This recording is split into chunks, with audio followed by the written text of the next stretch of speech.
Hello friends.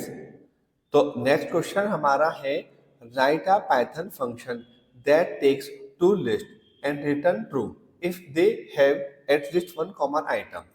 तो friends इसका क्या मतलब है कि हमें एक फंक्शन बनाना है जिसमें हमें दो लिस्ट को आपस में कंपेयर कराएंगे। अगर उनका कोई भी एक आइटम कॉमन हुआ, एलिमेंट एक भी कॉमन हुआ, तो वो आंसर रिटर्न करेगा ट्रू और वरना फिर फॉल्स। तो चलो हम अपना पाइथन में चलते हैं और यहाँ पर हम अपने इसे देखते हैं प्रोग्राम को। तो आप स्टूडेंट्स यहाँ पर देखते हैं def डिफाइन कॉमन डाटा, ये फंक्शन का नाम है। इसके जगह आप कैट डॉग कुछ भी ले सकते हैं। यहाँ पर हमने लिस्ट वन और लिस्ट टू दो लिस्ट को लिया है। एक पहले से रिजल्ट वेरिएबल है जिसके अंदर क्या स्टोर है, फॉल्स पहले से ही। उसके बाद for x in list one, इसका मतलब क्या है कि लिस्ट वन के जो भी एलिमेंट है वो एक एक करके सब एक्स में आएंगे। फिर for y in list two, और लिस्ट टू के जो भी एलिमेंट है एक एक करके सब वाई में आएंगे। अब यहाँ पे if x equal to y, यदि एक्स के अंदर जो भी एलिमेंट आया था लिस्ट वन का पहला और लिस्ट टू का पहले एलिमेंट वाई इसमें आया, अगर वो दोनों इक्वल है तो जो रिजल्ट वेरिएबल है उसमें ट्रू स्टोर हो जाएगा। अगर वो इक्वल नहीं है तो फिर उसमें फॉल्स ही रहेगा। एक बार फिर से देखो आप, यदि x और y दोनों एलिमेंट मतलब उसके अंदर जो नंबर है अगर वो कॉमन है, इक्वल है एक दूसरे के, तो रिजल्ट क्या स्टोर हो जाएगा, ट्रू। मतलब रिजल्ट वेरिएबल में ट्रू आ जाएगा और वरना फिर फॉल्स ही रहेगा। ये इस तरीके से फंक्शन काम करेगा। लेकिन मैं इसमें आपको बताता हूँ, अब जब यहाँ पर हम इसे कॉल करते हैं तो आपने देखा हमने इसे यहाँ पे दो बार यूज किया, एक बार तो यहाँ पर और एक बार यहाँ पर। तो जब यहाँ पर हमने कॉमन डाटा फंक्शन को यूज किया तो एक लिस्ट तो ये है और यहाँ पे एक लिस्ट ये है। तो स्टूडेंट्स आप देखेंगे इनमें कोई सा भी एक एलिमेंट आपस में कॉमन है क्या? तो आप देखते हैं फाइव, फाइव इधर भी है और इधर भी है। तो इस वाले यहाँ पे लिस्ट का आंसर क्या आएगा जब हमने फंक्शन को यूज करेंगे, ट्रू, क्योंकि आपका एक एलिमेंट आपस में कॉमन है।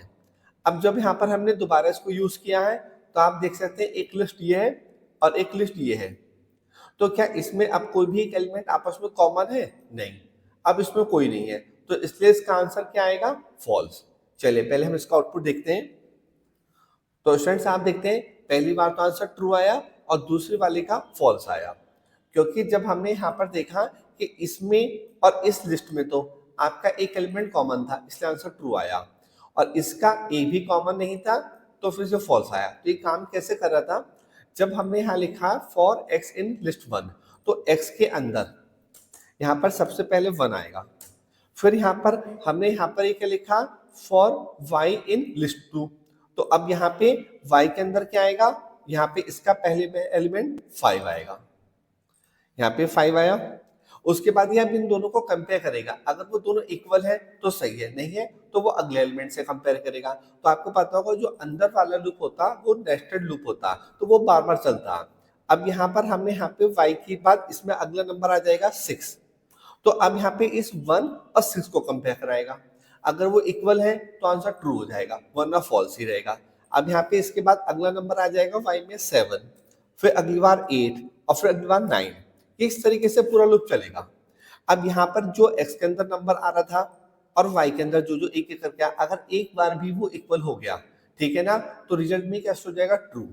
अभी जब लूप पूरा हो जाएगा अब फिर से x बढ़ेगा, तो अब किसे x में क्या चीज आ जाएगी, उसका अगला नंबर यहाँ से 2, और y फिर से वहीं से चलेगा। y के अंदर पहले 5 होगा, 6 होगा, 7 होगा, 8 होगा, 9 होगा। फिर इसी तरह से नेक्स्ट टाइम फिर से जब चलेगा तो x वेरिएबल की वैल्यू क्या हो जाएगी, 3, ठीक है, और यहाँ पे y फिर से वो चलेगा। तो ये इस तरीके से काम करता है। आपने अगर नेस्टेड लूप का प्रोग्राम समझ रखा होगा तो आप इसे तुरंत समझ जाएंगे। ठीक है स्टूडेंट्स, तो अब आप इस प्रोग्राम को भी नोट करें और दो तीन बार प्रैक्टिस करेंगे तो आपको और अच्छा क्लियर समझ आ जाएगा। ओके।